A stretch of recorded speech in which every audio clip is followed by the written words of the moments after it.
Coaches are saying Mookie Betts can become a damn fine shortstop. We have reason to believe that might be true. Mark Williams is confused why the Lakers rejected trading for him, and the Kings have a glut of defensemen who could become quite useful at the trade deadline. Good morning. I'm James. This is your daily dose of sports and snark for the greatest sports city in the world, Los Angeles. This is the faithful Angelenos morning report.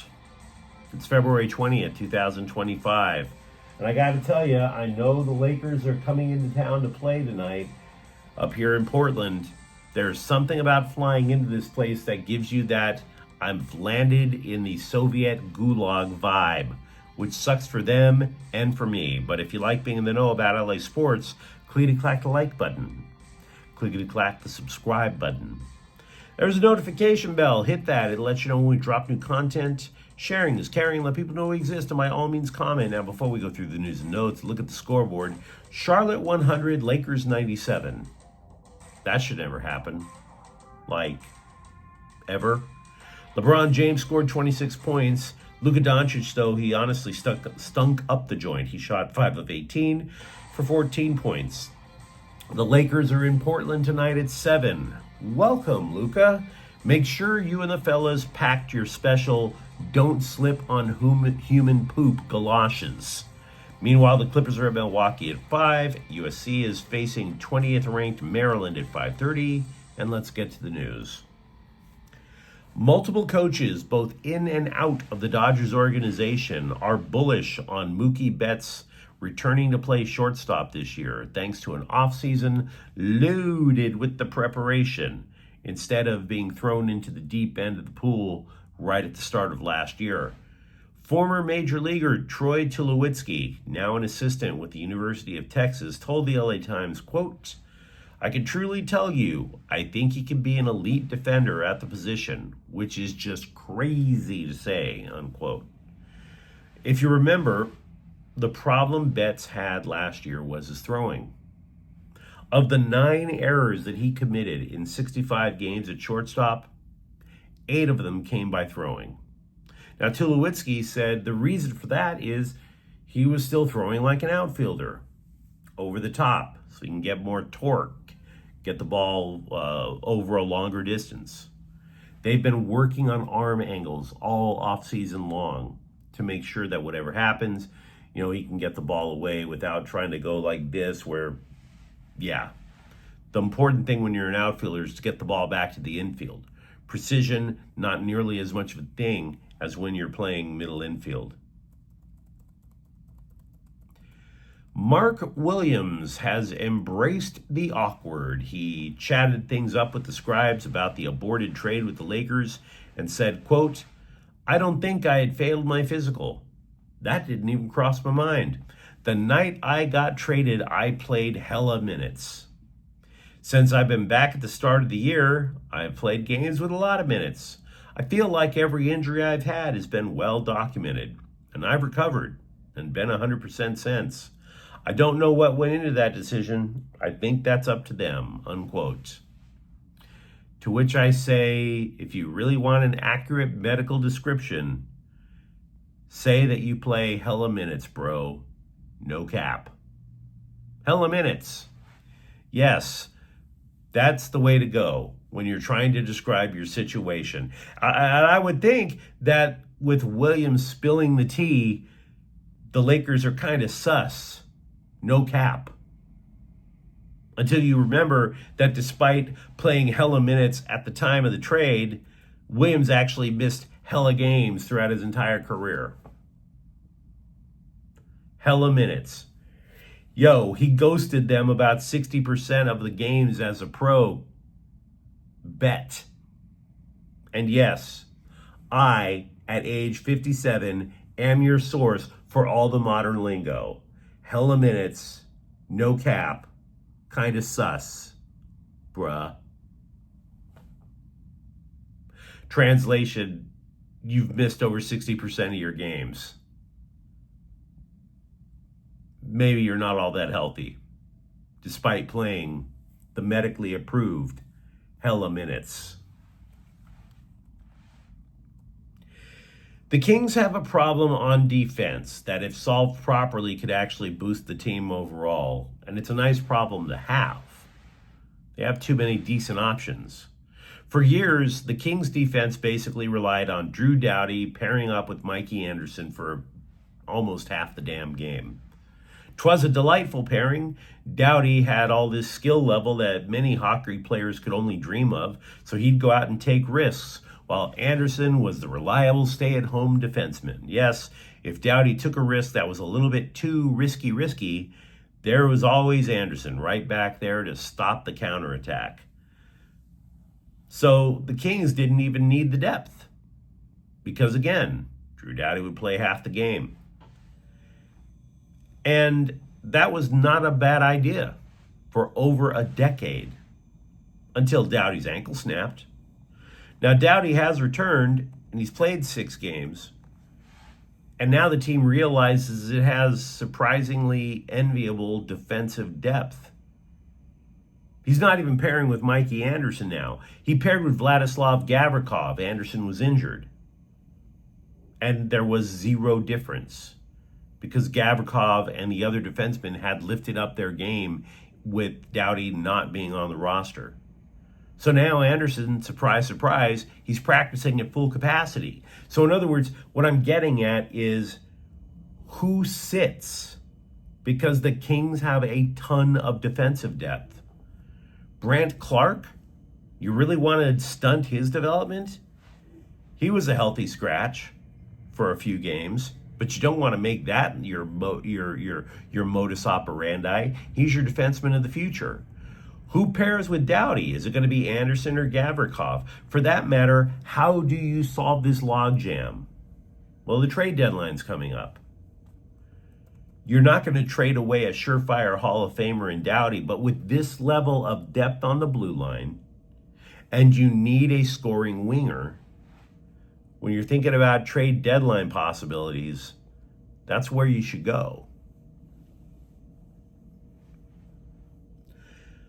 I simultaneously understand and have a problem with this.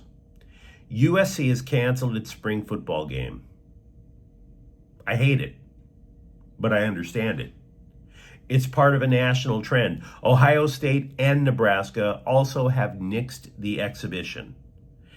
I have a problem with it because it's a super cool thing that you do to introduce the team to its fans, right? Remember how about 3 years ago, the only national spring game that was broadcast, they used to all get put on ESPN, but then the only one that got broadcast was USC. And the reason for that was they hired Lincoln Riley and he was bringing along Caleb Williams. And just from seeing Caleb Williams play in the spring game, you had a pretty solid vibe that the Trojans were going to be pretty damn entertaining to watch. Now you don't have that. That seems more of a move that Chip Kelly would have pulled with UCLA. But it's understandable. And here's why. Nebraska's coach is claiming that after the spring game, other schools just swooped in like parasites to poach players who didn't get enough exhibition snaps. And their sales pitch was, look, you didn't play a lot in the spring game, which means you're not going to wind up playing at all during the regular season. You're going to totally waste a year. We'll give you playing time if you transfer here. I still think this is an issue that can be solved. The transfer portal is way too wide ass open. So they figure out a way to resolve that. Maybe spring games come back. Over the last couple of weeks, both the 6-time MLS Cup champion Galaxy and LAFC have made a flurry of changes.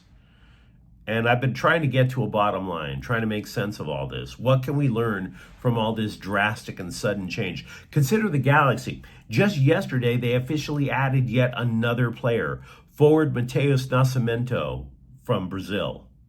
And despite the fact that the Galaxy have had great success from Brazilian players before, hell, look at Gabriel Peck, I'm reading that he may be more of a project. Okay. So It goes back when you look at all the changes for LAFC, when you look at all the changes for the Galaxy, it seems to go back to the stuff that we already knew. For the Galaxy, they're simply biding time until Ricky Puig can play again. Puig, if you recall, blasted out his knee during the playoffs. He's the best passer in MLS. Without him, the Galaxy are likely to change out of their 4-3-3 formation. It's probably going to go to a 4-2-3-1, which means that they're focusing on defense, a recommitment. And that sounds a little awkward, but it does make sense. Look, Puig had such quality in passing that you could afford to take more calculated risks on offense. Without him, instead of taking risks, the Galaxy, it appears to me, wants to become a pain in the ass to play against. In other words, we're going to be so solid on defense and take calculated risks instead of just having Puig just dominate with his quality. They're simply not going to have the firepower that they did last year. If you recall, in MLS Cup, they appeared to have that firepower. They pumped in 2 goals within like the first 15 minutes and then hit the brakes because they didn't want to expose themselves to risk. I think that's exactly what they're going to wind up doing now. They're not going to have the firepower until both Puig and Joseph Paintsil are back. Paintsil is going to be a little bit more than a month on the sideline. Puig, maybe he comes back before August. Meanwhile, you look over at LAFC, and analysts have said that Steve Cherundolo has shifted the team away from their 4-3-3 formation to a 5-2-3. Heavy on the back line, maybe a little of a log jam at the midfield, strong attackers. The problems that the black and gold face, though, are different than LAFC. One, it was assumed that Olivier Giroud would just come in last year and just spill goals all over the MLS. He would be their version of Zlatan Ibrahimovic. Totally didn't happen. Two, that some teams are just built to stop LAFC. Almost as if they made it their goal to build a roster that would be LAFC proof. You look at Columbus, for instance. No matter what LAFC did, they could not counter them. And the point being is this: LAFC's primary plan will beat a ton of teams in MLS. They're going to get a lot of wins. But if you can stop LAFC's plan A, they don't have a plan B. If you can figure out how to stop plan A, they can't adjust.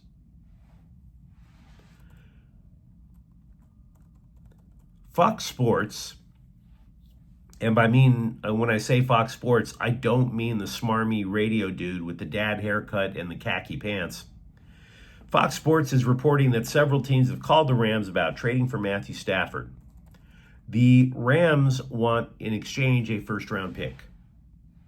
But to repeat, ESPN recently reported that the New York Giants, who haven't had a quarterback since Eli Manning retired in 2020, they're like, hell no, we're not sending a 3rd overall pick to LA.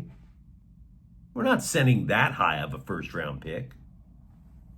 So, yet another stumbling block for all the clickbait porn that you read about Matthew Stafford. But you let me know what you think in the comments thread. Do you buy into this hype, or do you think coaches are lying about Mookie Betts' progress at shortstop? For that matter, are you kind of like, dude, just because you played hella minutes doesn't mean you should play center for the Lakers? And if you enjoyed the content, don't forget to subscribe to Faithful Angelenos. We talk LA sports every single day here. Thank you for watching. I'm James. We'll be back tomorrow. Faithful Angelenos is a Kian Cortel Queso production. Take care.